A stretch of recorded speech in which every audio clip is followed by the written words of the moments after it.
परिस्त्री गमनम तथा, ये बहुत बड़ा पाप है। इसमें भागवत में आता है नरकों के वर्णन में कि जो स्त्री या पुरुष एक दूसरे को धर्म के विरुद्ध, जैसे जब तक ब्याह नहीं हुआ तब तक बच्चा या बच्ची को ब्रह्मचर्य रहना चाहिए। ये बड़े आनंद की बात होगी, आप रख के तो देखो। अगर आप ब्याह तक ब्रह्मचर्य रहे तो आपकी गृहस्थी ऐसी फली फूलेगी, आनंदमय होगी, देख लेना। अब जैसे गेहूं गलेथ में हो, गलेथ माने होता है कि बाली निकल रही है, फूल उसमें छोटे छोटे आ रहे हैं, अब उस फसल को काट लो, कुछ नहीं मिलेगा। महीना 2 महीना रुको, उसको दाना पड़ने दो, परिपक्व होने दो, फिर अन्न राशि लग जाएगी। ऐसे ही ये ब्रह्मचर्य है। जो बाल्यावस्था से यौवन अवस्था तक अपने ब्रह्मचर्य का नाश करते रहते हैं, वो गृहस्थी लायक ही नहीं रह जाते। मतलब वो बात नहीं होती जो जीवन में होना चाहिए, गृहस्थ धर्म के लिए अनिवार्य।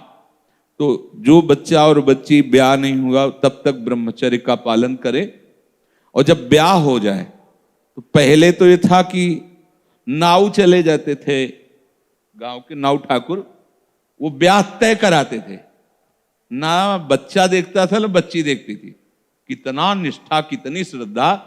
पाणी ग्रहण के समय भले वो देख ले कि फोटो वाला जमाना ही नहीं था, कभी किसी को जाना हो तो अपने लोगों में, शहर जाकर के वो पर्दा वर्दा लगाए होते थे, बैठ जाओ, वो जैसे कहीं जरूरत पड़ी उस समय। ऐसे मोबाइल ही नहीं था पहले की बात। कितनी श्रद्धा, विश्वास। कैसा है, रंग गोरा काला, स्वभाव, कोई मतलब नहीं। माता पिता या कोई तय करे आयो। जब पाणी ग्रहण हुआ उसी समय स्वीकार कर लिया कि आजीवन निर्वाह करना है, चाहे जैसे स्वभाव वाला हो, चाहे बड़ी पवित्रता गृहस्थी में देखी गई, बड़ी पवित्रता, बड़ा जीवन। तो यहां तक मर्यादा। लोग इसका मजाक उड़ाते हैं। मजाक तो तुम्हारा उड़ रहा है, देखो ना, देखो ना, मजाक उड़ रहा है तुम्हारा।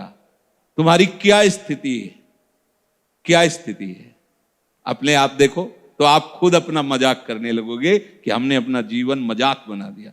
धर्म में सामर्थ्य होती है, धर्म में बहुत बड़ी ताकत होती है। ये जो बच्चे खिलवाड़ करते हैं या जो लोग खिलवाड़ करते हैं जानते नहीं। उसमें लिखा है कि जो स्त्री शरीर पर पुरुष से ऐसा कुछ संबंध करती है तो लोहे की तपती हुई पुरुष शरीर या स्त्री शरीर जो परस्पर ऐसा, उसमें कल्पों तक मरना है नहीं। कितना दाह होगा।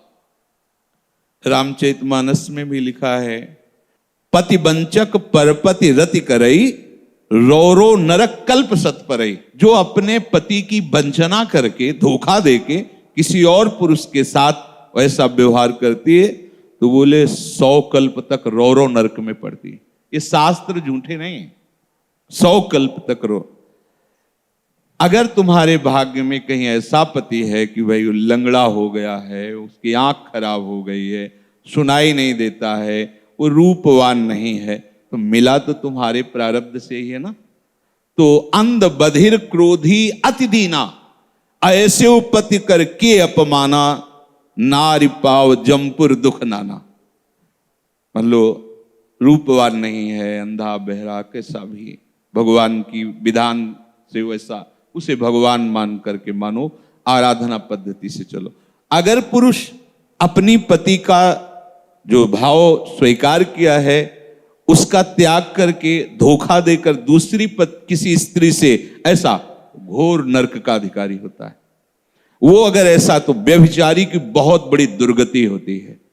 तो ऐसा कोई न समझे कि हम परिस्त्री गमन करके गोपाल शास्त्र नाम कर लेंगे तो पाप से बच जाएंगे। बकाया सामर्थ्य इतनी है कि अगर आप आज तक गलती हुई ऐसी और आज से स्वीकार करो कि अबलो नशानी अबना नसियो, और आप भगवान नाम कीर्तन करो, गोपाल शास्त्र नाम कीर्तन करो, तो निष्पाप हो जाओगे। वो पाप आपको भोगना नहीं पड़े। पर अगर आगे फिर कर दिया तो पीछे का ब्याज सहित जुड़ जाएगा।